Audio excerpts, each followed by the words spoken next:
এই নসিহতটুকু আমাদের ঊর্ধ্বতন কর্তৃপক্ষের কাছে আমি হাত জোর করে করতেছি, একবার হাত জোর করে। 5টা ডিপার্টমেন্টে এই দেশটাকে শক্তিশালী করতে হবে। কয়টা ভাই? 1 নম্বর শিক্ষা, 1 নম্বর প্রত্যেক মুসলমানকে কোরআন এবং সুন্নাহর শিক্ষায় শিক্ষিত করতে হবে। আমি অন্য ধর্ম নিয়ে কথা বলছি না, তাদের মতো দিন পালন করুন। লাকুম দীনুকুম ওয়ালিয়া দিন, লাকুম দীনুকুম ওয়ালিয়া দিন। তারা তাদের ধর্ম পালন করে করুক, আমাদের কোনো মাথা ব্যথা নাই। প্রত্যেক মুসলমানের বাচ্চাকে কোরআন সুন্নাহর শিক্ষায় শিক্ষিত করতে হবে এবং একই সাথে এই যুগকে চ্যালেঞ্জ করার জন্য যত সাবজেক্ট দরকার সব সাবজেক্ট আমাদেরকে শিখতে হবে ইনশাআল্লাহ। একমুখী শিক্ষা না, দ্বিমুখী শিক্ষার মেরুকরণ না, একদম দ্বিমুখী শিক্ষাকে একমুখী করে একটা কম্বাইন্ড এডুকেশন সিস্টেম চালু করতে হবে। যদি আপনারা না পারেন আমাকে দায়িত্ব দেন, আমাদেরকে বলেন যে ভাই বা ছোট ভাই, তোমাকে আমি 1 বছর সময় দিলাম, শিক্ষার বিষয়গুলো গোছায় দাও। বিনা পারিশ্রমিকে ইনশাল্লাহ করে দেব, কোনো সমস্যা নেই। 1 টাকাও দিতে হবে না, জাস্ট একটা চেয়ার টেবিল দেন, 100 জন আলেম দেন, 100 জন বুদ্ধিজীবী দেন, গড়ে দিব ইনশাআল্লাহ তাআলা। প্লে গ্রুপ থেকে মাস্টার্স পর্যন্ত আমাদের ছেলেমেয়েরা এমন শিক্ষায় শিক্ষিত হবে যেটাকে শরীফের গল্প শেখাবে না ইনশাআল্লাহ। বরং আমার ছেলে পাইলটও হবে, বিমানও চালাবে, আমার ছেলে ইনশাআল্লাহ হাফেজে করানো হবে ইনশাআল্লাহ। আমার মেয়ে ডক্টরও হবে ইনশাআল্লাহ, আমার মেয়ে আয়েশা রাদিয়াল্লাহু আনহার মতো মুহাদ্দিসও হবে ইনশাআল্লাহ। আমাদের এক ভাই সে রাজনীতিবিদও হবে ইনশাআল্লাহ, জুমার খুতবাও দিতে পারবে ইনশাআল্লাহ। আল্লাহর কসম করে বলতেছি, এমন শিক্ষা চালু করা সম্ভব। শুধু আপনারা যদি একটু সৎসাহস দেখান, একটু উদ্যোগ গ্রহণ করেন, আল্লাহ পাক বহুত আজর দিবেন আপনাদেরকে। আল্লাহ পাক এই ওসিলায় আপনাদের সব গুনাহ মাফ করে জান্নাতও দিতে পারেন। আল্লাহর রাস্তায় আল্লাহর দিকে ফিরে আসেন। আমি আপনাদের সবচেয়ে শ্রেষ্ঠ বন্ধু, আমাকে শত্রু মনে করেন না। ইউসুফ আলাইহিস সালাম এক পর্যায়ে বলেছিলেন যে আমি যোগ্য, আমাকে দায়িত্ব দেন। মনে আছে আপনাদের? যখন সমাজে দুর্ভিক্ষের স্বপ্ন দেখলেন রাজা, রাজদরবারে গিয়ে তিনি বললেন যে দেখেন, আপনার স্বপ্নটা এমনি এমনি স্বপ্ন না, 7 বছর এখানে ফসল ফলবে, 7 বছর দুর্ভিক্ষ হবে। যদি আপনি আমাকে দায়িত্ব দেন, আমি ইনশাআল্লাহ এমন একটা অর্থ ব্যবস্থা প্রণয়ন করব যে ইনশাআল্লাহ এই দুর্ভিক্ষের কবল থেকে মানুষ বেঁচে যাবে। মানুষ বাঁচে নাই, বাঁচে নাই। ওখানে এখানে প্রমাণ হয় একটা জিনিস, যখন দায়িত্ব নেয়ার যোগ্য কেউ দেখা যায় না, তখন যোগ্যদেরকে কথা বলতে হয়। যোগ্যদেরকে কি করতে হয়? কথা বলতে হয়। এখন দায়িত্ব দেখতেছেন না কাদের হাতে?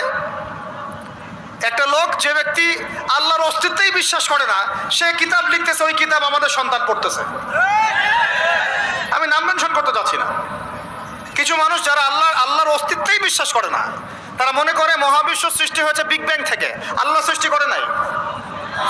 ও ডিপার্টমেন্ট অফ হেড হয়ে বসে আছে ওখানে।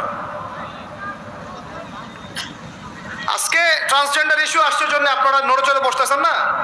শিক্ষার যে দশা চলতেছে, আমরা ভয় করি যে আজকে থেকে 10 বছর যদি এমনভাবে চলতে থাকে, আল্লাহ মাফ করুক, আমার আশঙ্কা একটা প্রজন্ম গড়ে উঠবে, জীবনে বাপকে তো সালাম দিবেই না, সালাম কেমন করে শুদ্ধ করে দিতে হয় সেটাও শিখবে না কখনো। ওই দিন যদি আপনারা দেখতে না চান, এখনই ব্যবস্থা গ্রহণ করেন। আমাদের কাছে ব্যবস্থা গ্রহণ করার কোনো ক্ষমতা নাই, ক্ষমতা আপনাদের হাতে আছে। আপনারা যদি এই ক্ষমতাকে আল্লাহর দিকে, আল্লাহর সন্তুষ্টির জন্য ব্যবহার করেন, আল্লাহ আপনাদেরকে আরো বড় করবে ইনশাআল্লাহ। যদি আল্লাহর জন্য এটা আপনার আল্লাহর জন্য ব্যবহার না করেন, এগুলোকে প্রশ্রয় দিতে থাকেন, বিশ্বাস করেন ভাই, ফেরাউন টিকতে পারে নাই, নমরুদ টিকতে পারে নাই, আদ জাতি টিকতে পারে নাই, সামুদ টিকতে পারে নাই, নুহের কওম টিকতে পারে নাই, কওমে লূত টিকতে পারে নাই, কওমে মাদিয়ান টিকতে পারে নাই, আসহাবুল আইকা টিকতে পারে নাই, মুসার কওম বনু ইসরাইল টিকতে পারে নাই। আমরা কোন ক্ষেত কি মূলা? আমরা কোত্থেকে আসলাম? আমরা এগুলো চালায় যাবার আল্লাহ পাক আমাদেরকে একদম জান্নাতুল ফেরদৌস দিবেন এমনটা মনে করছেন? হাদিস কত চমৎকার, কত সুন্দর হাদিস। লাউ ইয়াহদি আল্লাহু বিকা রাজুলান ওয়াহিদান খায়রুল লাকা মিন হুমুরিন নাম।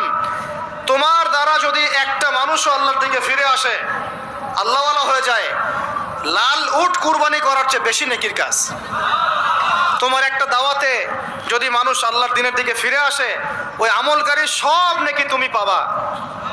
যদি একজন সৎ নেতা দাঁড়ায় যায়, বলে যে আমরা প্রাইমারি লেভেলেই ক্লাস 1 থেকে 5 পর্যন্ত যে সময়টুকু, এই এই সময়টুকুর মধ্যে আমাদের বাচ্চাদেরকে কোরআন তেলাওয়াত করা বাধ্যতামূলক করে দিলাম, সিলেবাসভুক্ত করে দিলাম, ওই নেতার উপর আল্লাহ রহম করবে ইনশাআল্লাহ। সেই নেতা কোথায়, কে আছে সেই সাহসী নেতা? আমি আপনাদেরকে বলি যারা রাজনীতি করেন, কারণ আমার সাথে আপনাদের কোনো শত্রুতা নাই, আর আমি আপনার শত্রুও না, বরং বন্ধু। আপনারা যারা রাজনীতি করেন, এমন একটা নেতা খালি বের করে দেন, এমন একটা নেতা হয়ে যান খালি ওমরের মতো। আল্লাহ পাক তৌফিক দান করেন আপনাদেরকে, যে আপনারা যদি কোরআন শিক্ষাটাকে বাধ্যতামূলক করে দেন, নবীর হাদিস শিক্ষাগুলোকে বাধ্যতামূলক করে দেন, সিরাত নবীর জীবনী চর্চাগুলোকে বাধ্যতামূলক করেন উচ্চ মাধ্যমিক লেভেলে, দেখবেন এই ছেলেপেলেগুলো আর ওই ইয়াবাখোর হবে না ইনশাআল্লাহ। এরা ওই টিকটক, ফেসবুক আর ইয়াবি, পাবজি, ফ্রি ফায়ার নিয়ে পড়ে থাকবে না। এরা কিশোর গ্যাংয়ে যোগ দিবে না, এরা জেনা করবে না ইনশাআল্লাহ। এগুলো আপনি ঠেকাতে পারবেন না তো, জেনা ঠেকাতে পারবেন না এখন আপনি। এরা ফ্রি মিক্সিং এ চলে গেছে, সবার ফোনে ফোনে পর্ন দেখতেছে।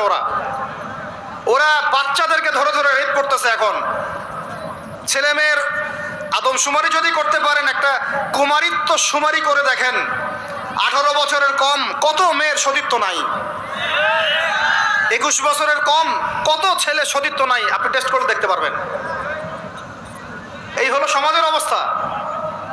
এখন চলতেছে সমকামিতা, সমকামিতা। আল্লাহর লুতের গজব নেমে আসবে, লুত আলাইহিস সালামের কওমের গজব নেমে আসতে পারে। আল্লাহ হেফাজত করেন আমাদেরকে। সমকামিতা বৈধ করে গিলিয়ে খাওয়ার জন্য ট্রান্সজেন্ডার চালু করতেছে এরা। ছেলে বাইর থেকে ছেলে, মনে মনে মেয়ে, মনটা চায় ছেলের সাথে যৌন সম্পর্ক করতে, নাউজুবিল্লাহ, অথচ বাইর থেকে একটা ছেলে। সমস্যাটা মানসিক না? 3 দিন টানা সকাল বিকাল কারেন্ট শর্ট দেন মাঠের মধ্যে, সব সমস্যা ঠিক হয়ে যাবে ইনশাআল্লাহ। 3 দিন, বাস 3 দিন থেরাপি দেন, ঠিক হয়ে যাবে। এগুলো প্রমোট করতেছে মিডিয়াতে বিভিন্ন নাটক দেখাচ্ছে, এগুলো দিয়ে ফেসবুকে এরকম ক্লিপ দেখানো হচ্ছে, মানুষ লিখতেছে, অধিকার চাচ্ছে। কোন যুগে আসলাম রে ভাই? আমরা কোন যুগে আসলাম? আল্লাহ রাব্বুল আলামিন আমাদের সবাইকে হেদায়েত দান করেন, অন্যায়ের প্রতিবাদ করার তৌফিক দান করেন। আমি আমাদের ঊর্ধ্বতন কর্তৃপক্ষকে বিনয়ের সাথে অনুরোধ করব, এইগুলোর পিছনে যারা এজেন্ডা বাস্তবায়ন করতেছে সবগুলোকে ধরে ভিতরে ঢুকাই দেন একেবারে। 7 দিন রিমান্ডে রাখেন, ঠিক হয়ে যাবে ইনশাআল্লাহ। আপনারা খালি দাড়ি টুপি পাগড়ি জুব্বা দেখলেই সন্ত্রাসী মনে করেন? এরা তো স্পষ্ট সংস্কৃতির সন্ত্রাস, স্পষ্ট শিক্ষা সন্ত্রাস। আমাদের ছেলেপেলেদেরকে ছেলে জেনা করানোর দিকে নিয়ে যাচ্ছে এরা। কালকে যদি আপনার ছেলে একটা ছেলেকে বিয়ে করে, আপনি খুশি হবেন? আস্তাগফিরুল্লাহ, নাউযুবিল্লাহ। আল্লাহ পাক আমাদেরকে হেফাজত করেন, আল্লাহ পাক আমাদেরকে মাফ করেন। আপনার মেয়ে যদি কালকে একটা মেয়েকে বিয়ে করে নিয়ে আসে, আপনি সমাজে মুখ দেখাবেন কিভাবে?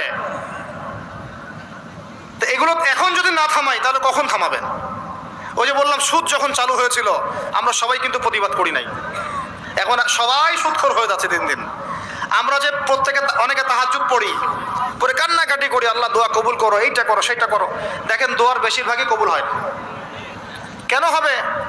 অর্থনৈতিক জীবনে তো সুদ খাচ্ছি, আমি ঘুষ খাচ্ছি, দুর্নীতি করতেছি, হারাম খাচ্ছি, পণ্যে ভেজাল দিচ্ছি। আল্লাহ পাক আমাদের সবার রিজিককে হালাল করার তৌফিক দান করেন। অতএব আমি 5টা কথা বলছি, 5টা ডিপার্টমেন্টে এই জাতিটাকে শক্তিশালী করতে হবে। আল্লাহ পাক তৌফিক দান করেন। 1 নাম্বার শিক্ষা। 1 নাম্বার কি ভাই? এমন কোন শিক্ষা? শুধু একমুখী না, 2মুখী শিক্ষার সমন্বয়। কোনটা? কোরআন সুন্নাহও থাকবে, আবার জেনারেল শিক্ষাও থাকবে। আল্লাহ পাক তৌফিক এনায়েত করেন, আমিন। 2 নাম্বার অর্থনীতি। 2 নাম্বার কি?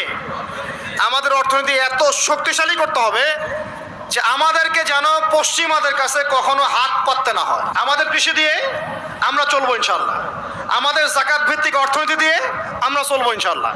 আমাদের সত্যি এটা সোনার বাংলা, এটা সত্যি সোনার বাংলা। আমাদের জমিতে এমন কোনো ফসল নাই ফলে না, তাই না ভাই? কৃষকের কাছে যে ফসলটা ফলে রুট লেভেল থেকে, ওইটা বাজারে আসতে আসতে 10 গুণ দাম বৃদ্ধি হয়ে যায়, সিন্ডিকেট হয় মাঝখানে। এগুলো বন্ধ করলে আমাদের উৎপাদন খেয়ে আমরা শেষ করতে পারবো না। আমাদের যে পরিমাণ ইলিশ মাছ হয়, এটা আমরা খেয়ে শেষ করতে পারবো না। আমাদের সমুদ্রে যে পরিমাণ সম্পদ আছে না, এটা উঠাইলে আমাদের জাতির মাথা পিছু আরো বেড়ে যাবে। মাটির তলে গ্যাস আছে, আর যেখানে গ্যাস আছে তার মানে কি জানেন? তার মানে তার নিচে তেল আছে। আজকার কালো তেল পাওয়া যাবে, আর তেল পাওয়া গেলেই দেখবেন আমেরিকা এসে আঁকড়া কাটছে। ওদের কাজই এটা। তখন বলবে যে, তখন যেই সরকারে থাকুক বলবে সরকার ভালো না, ওখানে গণতন্ত্র কায়েম করতে হবে, আমাদেরকে চাইতে হবে। উদ্দেশ্য কিন্তু সরকার না, উদ্দেশ্য কি? তেল। এটাই তেল চোর, সারা বিশ্বের তেল চোরেরা। আর এই তেল নিয়ে নিয়ে নিয়ে নিয়ে কি করেছে জানেন না আপনারা? এগুলো বলতে গেলে অনেক কথা। নিজের দেশের নিচে বাংকার তৈরি করছে। এই বাংকারে কত গ্যালন গ্যালন তেল যে রিজার্ভ করা আছে আপনি জানেন না। যে তেল যদি বিক্রি করতে হয় তাহলে ডলারেই করতে হবে, তেল বিক্রি করতে হলে এই ডলারেই করতে হবে। তো আরবের শায়েখরা বলেছে ঠিক আছে রাজি, কুল্লু খালাস ইয়া হাবিবি। ওরা বলেছে ঠিক আছে, আমরা শুধু তোমাদের কাছেই তেল কিনবো আর কারো কাছে তেল কিনবো না। শুধু তোমাদের গলফ কান্ট্রির কাছেই তেল কিনবো আর কারো কাছে তেল কিনবো না। আর তোমরা শুধু ডলারে তেল কিনবা, অন্য কোনো কারেন্সিতে তেল কিনতে পারবা না। টাকা দিলে তেল দিবে না, রুপি দিলে তেল দিবে না, লিরা দিলে তেল দিবে না। যতক্ষণ আপনি এই ডলারটাকে মানে ওই আপনার টাকাটাকে ডলারে কনভার্ট না করছেন ততক্ষণ পর্যন্ত তেল দিবে না। এই যে চুক্তিটা হলো, এই চুক্তিটা হয়েছে বাদশাহ ফয়সালের ইন্তেকালের পরে, সরি বাদশাহ ফয়সালের যুগে। বাদশাহ ফয়সাল, কিং ফয়সাল রাহিমাহুল্লাহ, তার সময় আরব ইসরায়েল যুদ্ধের সময় তিনি তেল বয়কট করেছিলেন। তো এই চুক্তিটার নাম হচ্ছে পেট্রো ডলার মনিটরি সিস্টেম। কি বললাম বলেন? Petro dollar monetary system. এখন বলেন ওলামায়ে কেরাম তো অনেকে আছেন এখানে, বলেন তো এই চুক্তিটা জায়েজ না জায়েজ? এক সময় কেনা বেচা হতো সোনা দিয়ে, কি দিয়ে? গোল্ড কয়েন দিয়ে, রূপার কয়েন দিয়ে। ওইটা দিয়ে নবী সাল্লাল্লাহু আলাইহি ওয়াসাল্লাম কেনা বেচা করতেন। ওইটার মান কিন্তু কখনো কমে যাবে না, যাবে? কখনো কমবে না। আসহাবুল কাহফ 309 বছর পর ঘুম থেকে উঠছে, ওইটা ওই 309 বছর আগে পকেটে যে মুদ্রা ছিল ওইটা বের করে দিয়ে বলতেছে বাজারে গিয়ে খাবার নিয়ে আসো। বুঝেন নাই? আর আপনি আপনার এই যে 1000 টাকাকে পকেটে রাখে 309 বছর ঘুমান, ঘুম থেকে উঠে এটা বের করে দিয়ে বলেন খাবার নিয়ে আসো। ওই সময় 309 বছর আগে ওই 1000 টাকা দিয়ে যদি 1 কেজি গরুর মাংস পাওয়া যাইতো, 309 বছর পর বের করে দেখবেন ওই 1000 টাকা দিয়ে আপনি ডিম পাইতে পারেন, একটা বড়দের একটা কি ডিম বা মুরগি পাইতে পারেন। এটাকে ইনফ্লেশন বলি আমরা, কি বলি? ইনফ্লেশন। তো যাই হোক, ওইদিকে যাচ্ছি না। এখন এটা বুঝেন, এই যে ডলারটা আমি ছাপাইছি, আমার কোনো খরচ আছে?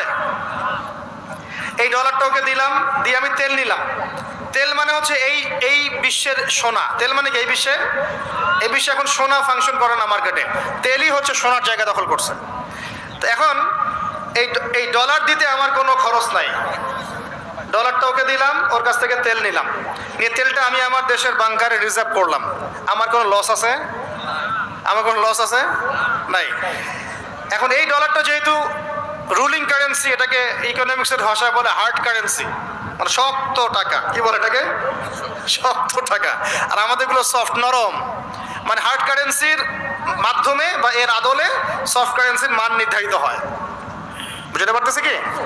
তো এখন যেহেতু ডলার হার্ড কারেন্সি, তো এখন ডলার না পাইলে আমাদের রেমিটেন্স বাড়বে না। এখন আরবরা ডলার নিয়ে জমানো শুরু করলো, আর মাশাআল্লাহ উঁচু উঁচু বিল্ডিং নির্মাণ করা শুরু করলো, আর ওই যে অরিজিনাল যেটা সম্পত্তি তেল ওটা দেওয়া শুরু করলো আর কি। এই হলো আয়ের উৎস। এই চুক্তির কারণে এই পশ্চিমারা এই তেলগুলো রিজার্ভ করে ফেলেছে, পেট্রো ডলার মনিটরি সিস্টেম। আমি বলতে চাচ্ছিলাম অর্থনীতি এত সমৃদ্ধ করতে হবে যাতে করে আমরা ওদের কাছে হাত পাততে না হয়। এই জন্য আমার দেশের মধ্যে প্রচুর সম্পদ আছে, গ্যাস আছে, তেল আছে, আমাদের এখানে কিন্তু চুনা পাথর আছে, আমাদের এখানে সামুদ্রিক প্রচুর সম্পদ আছে। এবং ওইটা যদি ভালো করে থিসিস করা হয় দেখবেন ওখান থেকে আর অনেক কিছু বের হবে ইনশাআল্লাহ। হ্যাঁ, মাশাআল্লাহ, ভেরি গুড। এটা বলতে চাচ্ছিলাম আমি, আমাদের সমুদ্রে ইউরেনিয়াম পাওয়া গিয়েছে। কেমিস্ট্রিতে কারা পড়েছেন? কেমিস্ট্রিতে কেউ পড়েন না এখানে? ইউরেনিয়ামের নাম শুনেন নাই? সবচেয়ে সেরা মূল্যবান ধাতুগুলোর একটা। তো এগুলো যদি সুষ্ঠুভাবে তোলা হয়, আর যদি দুর্নীতি না থাকে, সরকারি সুষ্ঠু ব্যবস্থাপনা থাকে, সরকারের যেই থাক না কেন, বাংলাদেশ সমৃদ্ধ হবে ইনশাআল্লাহ। এরপরে আবার কৃষি আছে, আমাদের জমি মানে সোনা, যা ফলাবেন তাই ফলবে এখানে, যা ফলাবেন। সৌদি খেজুর পর্যন্ত চাষ হচ্ছে এখন এখানে। চিন্তা করা যায়। মাছ, আমাদের বলে না মাছে মাঝে বাঙালি, এই মাছ খেয়ে আমরা শেষ করতে পারতাম না। আমরা তো আমাদের আমাদের শত্রু নিজেরাই। মাছকে আপনি ফরমালিন দিয়ে নষ্ট করছেন, খাদ্যে আপনি ভেজাল দিয়েছেন, বাজারে আপনি সিন্ডিকেট করে দাম বাড়াইছেন। আমাদের গার্মেন্টস শিল্প, যে পোশাকগুলো আমরা নির্মাণ করি, এগুলো আমাদের পরে শেষ করতে পারতাম না আমরা। এগুলো এখন বেশিরভাগই বাইরে যাচ্ছে। তো অনেক প্রবলেম। এই জিনিসটা এক কথায় উত্তর হচ্ছে, যদি আমরা অর্থনীতি সমৃদ্ধ করতে না পারি, আগামী বিশ্বকে আমরা চ্যালেঞ্জ করতে পারবো না। উপরে যে বা যারাই থাকেন তাদের সাথে আমাদের কোনো দ্বন্দ্ব নাই। আমাদের একটা আহ্বান, উদাত্ত আহ্বান, করজোর অনুরোধ, শিক্ষার সাথে সাথে অর্থনীতি সমৃদ্ধ করার চেষ্টা করতে হবে। এর পথে বাধা কি তাহলে? এর পথে বাধা হচ্ছে দুর্নীতি। বাধা কি বলেন? এই একটা অভিশাপ জাতির উপর থেকে না সরাতে পারলে এই সোনার বাংলা আমরা করতে পারবো না ভাই।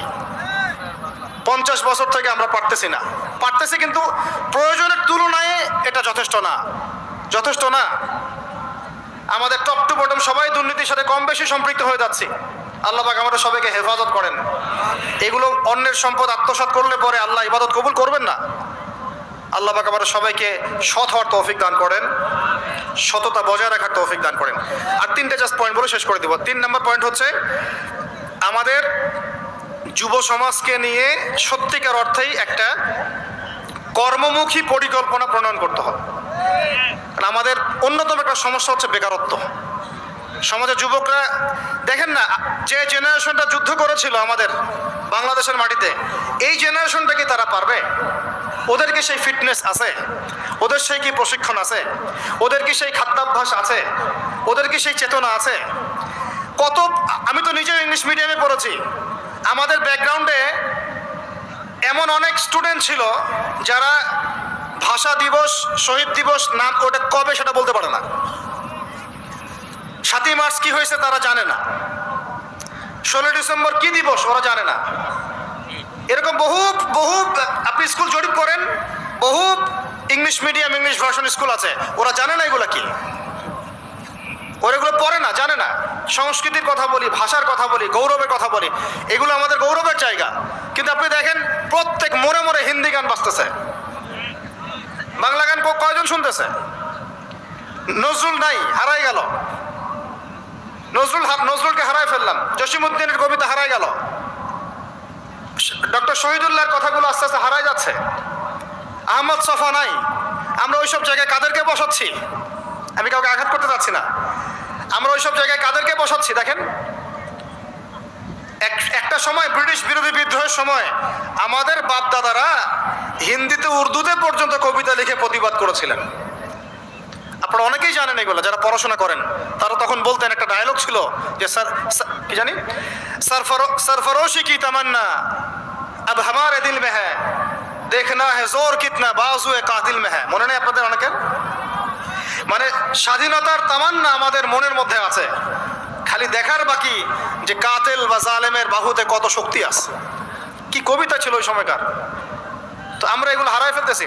আমাদের ইয়াং জেনারেশনকে যেমন করে কোরআন সুন্নাহ শিক্ষিত করতে হবে, দেশ, জাতি, ঐতিহ্য, সংস্কৃতিতেও বলিয়ান করতে হবে। একই সাথে ওদের বেকারত্ব দূর করার জন্য কর্মমুখী পরিকল্পনা গ্রহণ করতে হবে। এদেরকে কাজে লাগান। বেকার বসে আছে, অলস, সারাদিন মাথার মধ্যে দুনিয়া শয়তানি, সারাদিন মোবাইল, লুডো খেলে, পাবজি, ফ্রি ফায়ার, এগুলো কাজ নাই, কাজ। আল্লাহ পাক আমাদেরকে এই ফিতনাগুলো থেকে হেফাজত করেন, আমিন। আর এই জায়গায় আমাদের এই স্বজন প্রীতি এগুলো ত্যাগ করতে হবে। প্রতিভা যার তাকে মূল্যায়ন করতে হবে। যদি আমার প্রতিভা থাকে আমাকে চাকরি দিতে হবে, ওই ভাইয়ের প্রতিভা থাকে তাকে চাকরি দিতে হবে। ওই ভাইয়ের প্রতিভা আছে, সে রিটেনে ফার্স্ট হয়েছে, ভাই ভালো করেছে, ওকে অগ্রাধিকার দিতে হবে। কেন আমি দল করে বলেই আমার চাকরিটা হবে? কেন আমার মামা অমুক, খালা অমুক, খালু অমুক বলেই চাকরিটা হবে? কেন হবে? এই অন্যায় যদি চলতে থাকে আল্লাহর গজব নেমে আসবে। আর বিশ্বাস করেন, এই যে ট্রান্সজেন্ডার এগুলো কথা বলছেন না, এগুলো আল্লাহরই গজব। কার গজব? এগুলো আল্লাহর পক্ষ থেকে গজব আকারে আসতেছে। 4 নাম্বার, 3টা বলেছি ভাই। একটা হচ্ছে শিক্ষা, আমরা শক্তিশালী হব কোথায়? শিক্ষা ইনশাআল্লাহ। 2 নাম্বার অর্থনীতিতে, 3 নাম্বার কর্মসংস্থানে। 4 নাম্বার হচ্ছে আমাদের এই জাতির একটা বড় অংশ, প্রায় 50% হচ্ছে মেয়েরা, মহিলারা। তাদেরকে কাজে লাগাতে হবে অবশ্যই। আমরা মহিলাদেরকে অনেক ক্ষেত্রে দিনই ক্ষেত্রেও পিছায় ফেলছি। আপনারা আসছেন, বসছেন, আওয়াজ শুনলেন, কয়জন মহিলা এই সুযোগটা পায়? কয়টা বাসায় মহিলাদের তালিম হয়? কয়টা দেশে মহিলা মাদ্রাসার সংখ্যা আসলেই কত? মহিলা আলেমা খুঁজে পাচ্ছি না আমরা মাদ্রাসা প্রতিষ্ঠা করতে গেলে আলেমা খুঁজে পাচ্ছি না, যে মুফতি বা ইফতা ফারেক বা দাওরা হাদিস পাশ করা আলেমা খুঁজে খুঁজে বের করতে হচ্ছে। অনেকে দেখা যাচ্ছে, আমি নিজেদের কথাই বলছি, ইফতা দিয়েছেন, দাওরা ফারেক করেছেন আমার পরিবারের এবং বংশের অনেকেই, তার আগেই বিয়ে সংসার হয়ে গেছে, এখন সংসার নিয়ে ব্যস্ত। তাহলে এখন মেয়েদের মধ্যে খেদমত কে করবে? আমি আপনি কি মেয়েদের মধ্যে এইভাবে ওয়াজ করতে পারবো? ওদেরকে সামনে নিয়ে বসতে পারবো? ওদের সমস্যাগুলিকে আমরা সলভ করতে পারবো? তাহলে আপনার বোনকে দায়িত্বটা পালন করতে হবে, আপনার মেয়েকে বা আপনার স্ত্রীকে। তো সেক্ষেত্রে তো আমরা সেরকম স্ত্রী, সেই মেয়ে, সেই জেনারেশন তৈরি করতে পারছি না। অনেক আলেমের স্ত্রী পর্যন্ত দুনিয়াদার হয়ে গেছে এখন, সোনা দানা গয়না গাটি ভ্রু প্লাক ফ্যাশন এগুলো করতেছে। হ্যাঁ, তো এগুলো থেকে আমাদেরকে বের হয়ে আমাদের স্ত্রীদেরকেও খাদিজা আয়েশা রাদিয়াল্লাহু আনহুমা তাদের মতো করে দ্বীনের পথে সহযাত্রী বানাতে হবে। আল্লাহ পাক তৌফিক দান করেন। আল্লাহ পাক আমাদের এই পুরো মা বোনদেরকে হেদায়েত করেন, তাদেরকে খাস পর্দায় থাকার তৌফিক দান করেন ইনশাআল্লাহ। আমাদের এই যুবকরাই সোনার বাংলা করবে ইনশাআল্লাহ, ইনশাআল্লাহ তাআলা। হ্যাঁ দিচ্ছি ইনশাআল্লাহ। আর শেষ কথা, লাস্ট পয়েন্টটা শেষ করে দিই। লাস্ট পয়েন্টটা হচ্ছে ভাই, যে কোরআনে আল্লাহ রাব্বুল আলামিন এই বিশ্ব রাজনীতি ডিল করার জন্য অনেকগুলো হেদায়েত দিয়েছেন। আমি আলোচনার মাঝখানে কিছু এনেছি, যেমন সূরা মাইদার আয়াতগুলো, ইহুদি খ্রিস্টানদের সাথে আমাদের চলাফেরা কেমন হবে, মুশরিকদের সাথে আমাদের চলাফেরা কেমন হবে, আমাদের বাণিজ্য কেমন হবে, আমরা কাকে বন্ধুরূপে গ্রহণ করতে পারবো, কাকে পারবো না, এইগুলো ফলো না করতে পারলে একটা জাতি সমৃদ্ধ হতে পারবে না। আল্লাহ রাব্বুল আলামিন আমাদেরকে শিক্ষা, অর্থনীতি, যুব সমাজের উন্নয়ন, নারী জাতির উন্নয়ন এবং বিশ্ব অর্থনীতিতে সর্বোচ্চ সাফল্য অর্জন করার তৌফিক দান করেন।